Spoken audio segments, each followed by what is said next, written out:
Assalamualaikum ta'ala alaikum warahmatullahi wabarakatuh.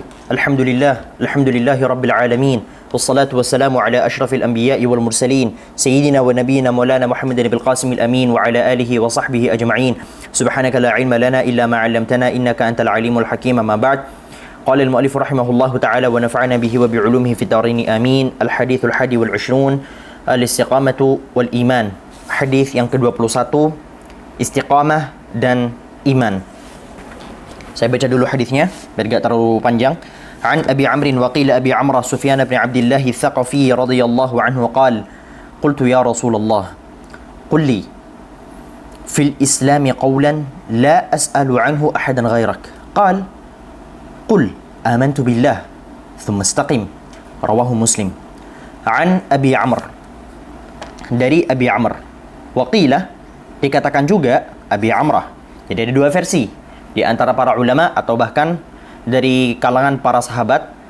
Ada yang bilang nama beliau Abi Amr, ada yang bilang nama beliau adalah Abi Amrah. Tapi yang lebih kuat adalah Abi Amr. Dari Abi Amr, ini kunyahnya. Siapa nama aslinya? Sufyan ibn Abdullah Ats-Tsaqafi At-Taifi radhiyallahu an. Jujur, beliau ini termasuk sahabat yang kurang banyak diceritakan di dalam hadis, atau bahkan juga sahabat yang jarang diceritakan di dalam sirah-sirah. Saya sempat cross check tentang diri pribadi beliau untuk saya jadikan sebagai bahan perbincangan kita hari ini, dan ya hanya menemukan segelintir cerita mengenai beliau. Beliau saja meriwayatkan hadis kepada kita yang telah sampai ke kita itu jumlahnya 5 hadis. 5 hadis saja yang diriwayatkan oleh beliau, oleh Abi Amr Sufyan ibn Abdullah Ats-Tsaqafi radhiyallahu an, yang telah sampai kepada kita. Dan begitulah para sahabat terdahulu. Gak semua sahabat itu adalah sahabat yang harus banget cerita per detailnya itu diceritakan kepada kita. Dan gak semua sahabat itu harus banget meriwayatkan hadis sebanyak itu. Sebagaimana yang sempat saya ceritakan, sahabat yang paling mulia siapa? Abu Bakar. Mana yang lebih mulia, Abu Bakar atau Abu Hurairah? Ya Abu Bakar radhiyallahu anhuma. Cuman yang lebih banyak meriwayatkan hadis kepada kita siapa? Tentu saja Abu Hurairah. Apakah itu menunjukkan bahwasanya Abu Hurairah lebih hebat daripada Abu Bakar? Tidak juga. Sama seperti Sayyidina Sufyan ibn Abdullah Ats-Tsaqafi, Abi Amr Sufyan ibn Abdullah Ats-Tsaqafi. Cerita mengenai beliau memang tidak sebegitu banyak sebagaimana sahabat-sahabat lain seperti Ibnu Umar, Sayyidina Abu Bakar, Abu Hurairah dan lain-lain. Tapi hadis yang diriwayatkan oleh beliau pada kesempatan kali ini itu adalah hadis yang penting banget. Hadis yang bobot dari isinya itu betul-betul kuat. Andai kata beliau tidak bertanya seperti itu kepada Rasulullah, hal seperti ini mungkin akan kita anggap biasa-biasa saja. Tapi karena beliau bertanya dengan pertanyaan seperti ini kepada Rasulullah, kemudian dijawab oleh Rasulullah dengan jawaban seperti ini, itu menunjukkan bahwasanya bobot dari hadis ini begitu luar biasa sekali. Beliau ini sempat juga digunakan, dimanfaatkan, diberikan tanggung jawab, diberikan amanah di kota Taif pada saat itu oleh siapa? Oleh Sayyidina Umar radhiyallahu an. Lanjut ke substansi hadisnya. Beliau berkata, "Qultu ya Rasulullah, qul li fil Islam qawlan la as'alu anhu ahadan ghairak." Aku berkata, "Ya Rasulullah, wahai Rasulullah, beritahulah aku, ajarilah aku, katakanlah kepadaku satu ucapan atau satu perkataan atau satu kalimat di mana kalimat itu tidak akan mungkin aku tanyakan kepada orang selain kamu, selain engkau. Ya Rasulullah, ajari aku satu kalimat di mana kalimat ini tidak akan mungkin saya dapatkan kecuali darimu ya Rasulullah." Itu adalah pertanyaan, dan itu adalah kebiasaan para sahabat. Sebagaimana yang sempat kami ceritakan sebelumnya, para sahabat dulu itu ketika mereka lagi stres, ketika mereka lagi sedih, ketika mereka lagi gabut, ketika mereka butuh penguat iman, mereka kan langsung datang ke Rasulullah terus tanya, "Ya Rasulullah, kasih saya nasihat. Ya Rasulullah, ajari saya begini. Ya Rasulullah, kasih saya wasiat." Sampai-sampai ada satu kitab, kemarin kalau gak salah sempat saya mention ya, nama kitabnya adalah Min Wasaya Rasulillah sallallahu alaihi wasallam. Wasiat-wasiat di antara wasiat-wasiat Rasulullah sallallahu alaihi wasallam, itu judul bukunya. Dan isinya di situ apa? Isinya adalah kumpulan wasiat atau nasihat-nasihat dari Rasulullah sallallahu alaihi wasallam. Entah nasihat itu muncul secara tiba-tiba dari Rasulullah atau mungkin nasihat itu muncul karena permintaan dari para sahabat. Dan kalau misal teman-teman baca hadis-hadis yang ada di situ, Rasulullah itu tidak pernah ngasih nasihat 10 lembar gitu, 10 halaman. Satu halaman pun rasanya tidak pernah mungkin. Mungkin satu halaman hampir tidak ada. Kami pakai bahasa hampir karena ada beberapa nasihat Rasulullah yang sifatnya panjang juga. Cuman isi panjangnya itu kayak potongan-potongan juga ujung-ujungnya. Ya, kesimpulannya adalah Rasulullah itu jarang sekali memberikan nasihat yang sifatnya panjang. Kemarin kita sempat bahas nasihat-nasihat Rasulullah apa? Da' ma yaribuka ila ma la yaribuk. Da' ma yaribuka ila ma la yaribuka. Kemudian, di nasihat yang berbeda, Rasulullah bilang, ittaqillaha haitsuma kunt. Nasihat yang berbeda, la taghdab. Nasihat Rasulullah itu pendek-pendek, brother, sister. Sama seperti kali ini. Ada sahabat datang ke Rasulullah, ya Rasulullah, ajari saya satu kalimat, andai kata satu kalimat ini, di mana satu kalimat ini tidak akan mungkin saya dapatkan kecuali darimu ya Rasulullah. Apa? Rasulullah bilang, Qul, katakanlah, wahai Abi Amr, amantu billah, aku beriman kepada Allah. Tsumma istaqim, kemudian beristiqamahlah. Katakanlah, amantu billah. Ini bisa teman-teman jadikan zikir setiap kali teman-teman mungkin merasakan sesuatu, entah itu happy, entah itu sedih, entah teman-teman lagi takwanya lagi tinggi-tingginya, atau mungkin lagi futur-futurnya, lagi rendah-rendahnya iman kita. Jadi katakanlah amantu billah. Teman-teman lagi stres, amantu billah. Teman-teman lagi happy, amantu billah.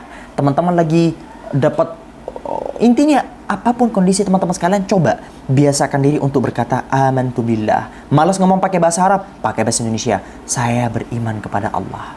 Iman atas segala ketentuanmu ya Allah. Engkau buat aku sedih, saya beriman kepadamu. Engkau buat aku bahagia, saya tetap beriman padamu ya Allah. Tsumma istaqim. Kemudian beristiqamahlah. Istiqamah ini seringkali disalahpahami oleh masyarakat kita. Cuman nggak ada problem, nggak terlalu parah kok.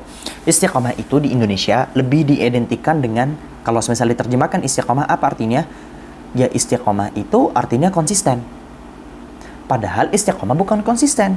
Istiqamah itu artinya adalah mustaqim, orang yang punya prinsip, orang yang berpegang teguh terhadap apa yang dia yakini. Itu arti istiqamah.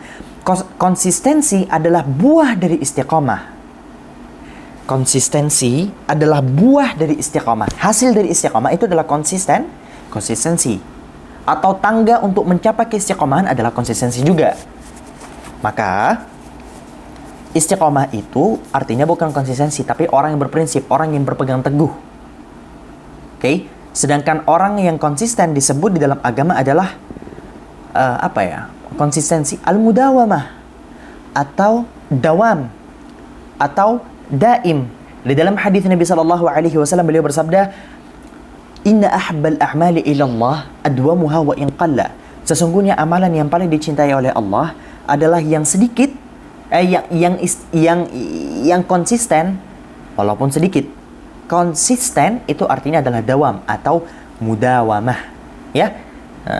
Begitu. Cuman nggak ada problem, nggak fatal karena ujung-ujungnya tujuannya sama. Orang yang istiqamah itu pasti konsisten. Orang yang istiqamah itu pasti konsisten, gitu. Kembali ke pernyataan ini.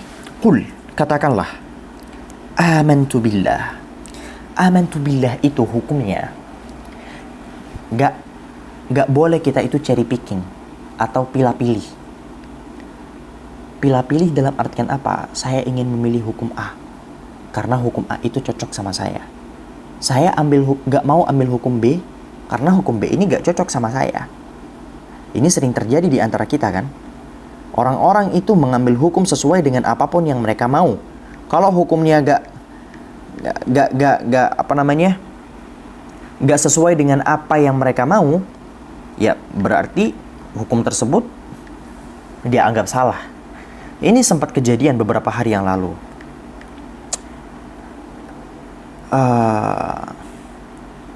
Gimana? Di Twitter saya kemarin sempat dihujat karena saya membela poligami. Orang-orang kemudian menuduh saya dengan ustadz pemuas nafsu dengan berbagai macam hal-hal yang seperti itu. Retweetnya itu begitu panjang luar biasa.